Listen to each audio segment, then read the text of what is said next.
Are you not satisfied with the number of gigs and contracts you're getting right now? Are you tired of waiting for someone to hire you and ready to take on creating your own opportunities? Today I'm going to share with you my top to bottom checklist for how you can plan, produce, and perform your own concert, recital, or show. And before we dive in, like always, please do hit that subscribe button and notification bell so you catch every video I share on Tuesdays with a tool, tip, or mindset shift for you.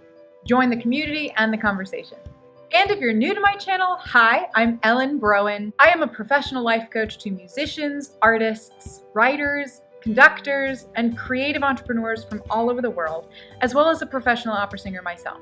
Last year, I planned, produced, performed, and paid myself for a performance of a concert opera, and I wanted to share with you step by step how I did it. Number 1, plan the program well in advance. My advice to you on this point is to give yourself at least 6 months to begin the process of making a plan. Of course, things will change as you do venue searches and hire the other musicians that are going to be a part of it with you, but I would really suggest beginning the process at least 6 months out, so you give yourself plenty of time to get all the big and small pieces together. Step number 2 is design your budget. For this step, there is going to be an initial investment required from either you or a sponsor, so getting clear about what the costs are going to be for the venue, for the other musicians, for camera and crew, and or for setup and takedown, whatever sort of event costs and labor costs you anticipate, get a really clear idea of what that looks like. That way you can start building the conversation around whether you want this to be a ticketed event or a donation-based event. Number 3, secure your venue. I highly recommend making your budget before you do this step, because then you'll have a clear idea what your needs are. I shared all about my process for how I put together my concert opera in my blog post, so be sure to check that out if you're curious.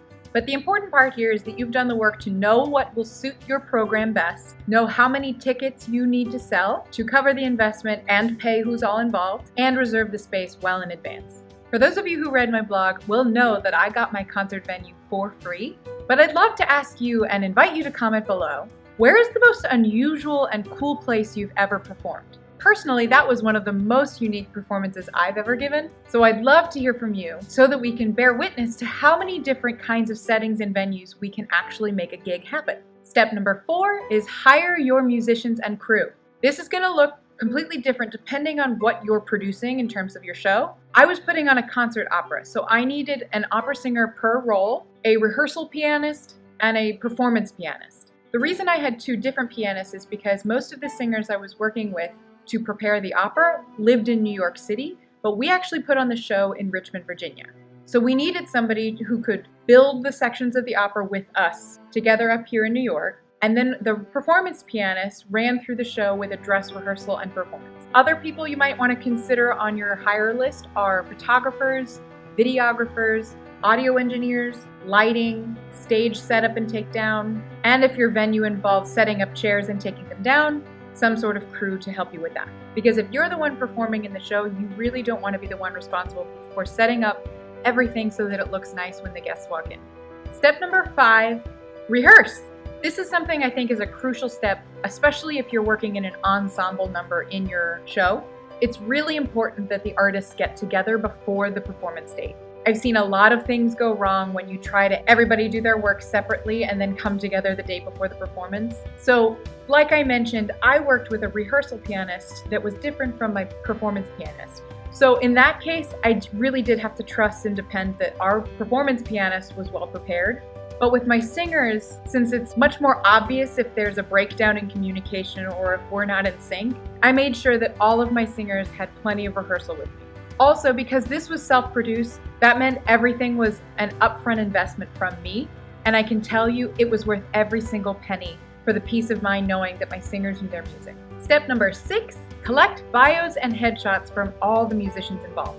I include this specific step because you, as the producer of this show, are responsible for making the programs. One way to make a program look very professional and put together is to include information and bios from all of the artists and producers. There are lots of tutorials online for how to print a program since it does involve kind of confusing layout of the pages. So be sure to pay attention to that before you order a bunch of prints. But otherwise, this kills two birds with one stone when you collect the bios and headshots from your cast, because then you can use them for step number 7, which is promotion. Step number 7 is crucial for the success of your event.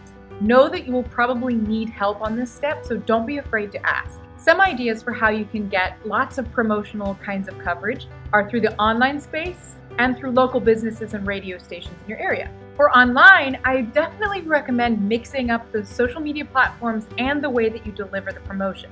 One way might be including a clip from your rehearsals so that they can hear the magic that's about to happen. Another might be a meet the artist sort of interview that you do with the singer, sitting down, asking questions and them sharing about their life, what they're excited about for the performance, or whatever you want it to be. You can also have still shots where you use the headshots that you collected and the bios, and you promote artist by artist as you lead up to the performance. And finally, there's selfies and good old, here's my Starbucks and music score kind of personal shares that you can put on Instagram and Facebook so that your friends and family know what's happening. In terms of the in-person sort of promotion I would recommend is plain old simple flyers. Try to put flyers in every possible place you can think of that your demographic would visit. Consider libraries, museums, schools, coffee shops, or really anywhere that there's an opportunity to hang out and have a bulletin board of local events that people are going to look at. And finally, I've heard a lot of artists have a lot of success with local radio shows. I personally didn't have the opportunity to use that to promote my show because I was producing it from another state. Given another opportunity though, I would definitely do it. And step number 8, make your show accessible to everyone. What I mean by that is set up a live stream and a donation website. Something that will very much help you hit your goal budget to not only cover your initial investment, but also pay yourself for the event, is to set up this additional resource for your friends and family who live across the world and the country to be able to support you from wherever they live. Setting up a live stream of the event so that they can contribute to the show directly from that source, or setting up a donation site where you can send the recording via a CD or an MP3 or MP4 as a thank you gift for their contribution, are both amazing ways to reach your budget and share your event with everybody.